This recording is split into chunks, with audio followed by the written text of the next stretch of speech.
Et si un supplément méconnu pouvait améliorer ta gestion du stress, ta récupération et ta performance sportive sur le ring? Aujourd'hui, je vais te parler de l'inositol et si ce supplément pourrait être intéressant pour toi, combattant ou combattante. L'inositol est un sucre-alcool naturel qu'on considère parfois comme une pseudo-vitamine B et il est aussi présent dans certains aliments comme certaines céréales et certains fruits et il a différents rôles, que ce soit dans la signalisation cellulaire, en lien avec les neurotransmetteurs, etc. Ces différents rôles de l'inositol pourraient potentiellement t'aider, toi, combattant ou combattante, à justement améliorer tes performances, que ce soit de manière directe ou indirecte, et c'est ce qu'on va parler dans cette vidéo. Déjà, en théorie, l'inositol a un rôle au niveau du cerveau, que ce soit dans l'osmorégulation, ce qu'on appelle, et ça, l'inositol le fait aussi au niveau des reins, mais il y a aussi une interaction avec différents neurotransmetteurs comme la sérotonine ou la dopamine, et donc potentiellement ça peut t'aider à mieux gérer le stress. Le truc, c'est qu'au niveau des trouvailles scientifiques, c'est pas encore très clair et donc on peut pas dire avec sûreté que prendre de l'inositol va te permettre de réduire ton stress, notamment autour de tes combats, de tes compétitions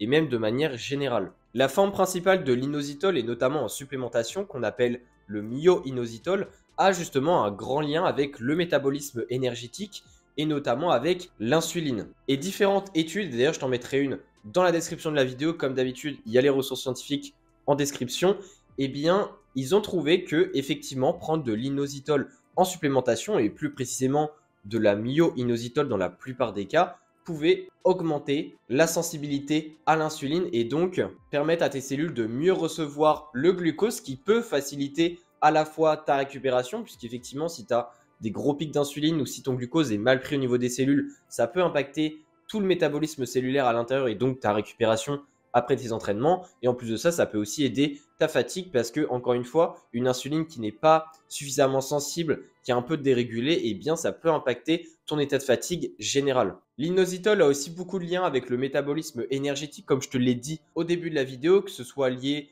avec la synthèse des membranes, que ce soit lié avec tout simplement la signalisation dans les cellules, également avec la réparation de l'ADN, l'expression des gènes, etc.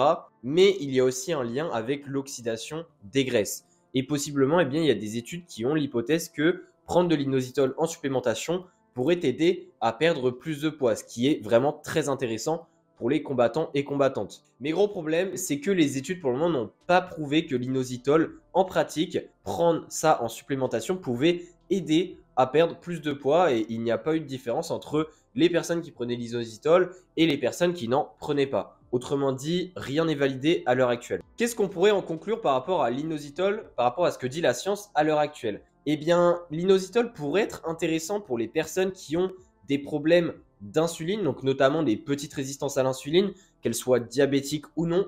Donc dans ce cas-ci, oui, prendre de l'inositol pourrait être intéressant, que ce soit d'ailleurs pour aider autour des séances de sport, mais aussi de façon générale pour la santé. Donc là, c'est pas forcément intéressant juste pour les sportifs ou juste pour les combattants, c'est vraiment pour la population générale où ça a un potentiel. Encore une fois, je tiens à dire que si tu as du diabète ou autre, ce n'est pas du tout l'équivalent d'un traitement. Si tu as besoin, à côté d'insuline, un vrai traitement, eh bien l'inositol ne pourra pas remplacer ce traitement et sera juste un supplément qu'il faut prendre à côté. Je tiens quand même à le préciser. Et dans le cas où tu vas prendre de l'inositol, eh bien un dosage qui est intéressant, c'est de prendre environ 4 grammes par jour où ça a été montré comme étant très safe et globalement ça apporte les effets qu'on attend, c'est-à-dire que ça va améliorer ta sensibilité à l'insuline. Le truc, c'est que si tu es intéressé par l'inositol pour la performance sportive, pour la perte de gras, comme on en a parlé, ou même pour la gestion du stress, eh bien la science n'est vraiment pas du tout claire à l'heure actuelle et je te déconseillerais de prendre de l'inositol pour ça parce que tu risques d'en prendre pour rien. L'inositol, globalement, c'est pas du tout un supplément où il faut que tu t'attendes à avoir un boost sur tes performances.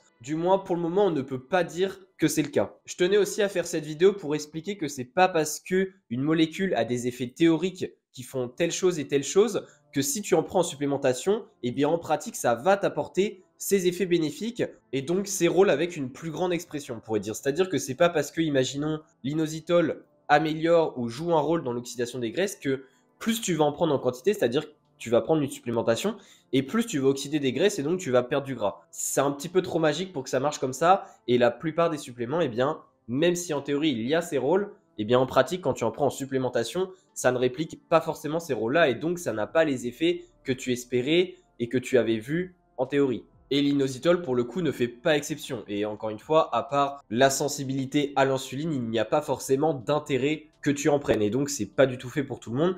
Parce que si tu n'as pas de problème de sensibilité à l'insuline, je vois pas pourquoi tu devrais prendre de l'inositol. Si par contre, tu veux prendre de l'inositol pour justement la raison que je t'ai dit, notamment avec l'insuline, eh bien, comme je te l'ai dit, c'est 4 grammes par jour. Et de préférence, tu prends ça le matin. Comme ça va avoir le temps d'agir sur ton métabolisme durant toute la journée. Évidemment, si tu veux prendre des suppléments qui cette fois-ci ont vraiment un intérêt pour les combattants et combattantes, eh bien, je t'invite à regarder la vidéo qui va s'afficher par ici. Encore une fois, là, c'est vraiment quelque chose qui va t'apporter quelque chose et qui va booster tes performances. Donc, je t'invite à aller regarder la vidéo. Si tu veux aller plus loin pour avoir plus de conseils, eh bien, je t'invite à cliquer sur le premier lien dans la description de la vidéo pour recevoir mes mails hebdomadaires de nutrition sportive pour les sports de combat. Et on se dit à la prochaine. Allez, ciao.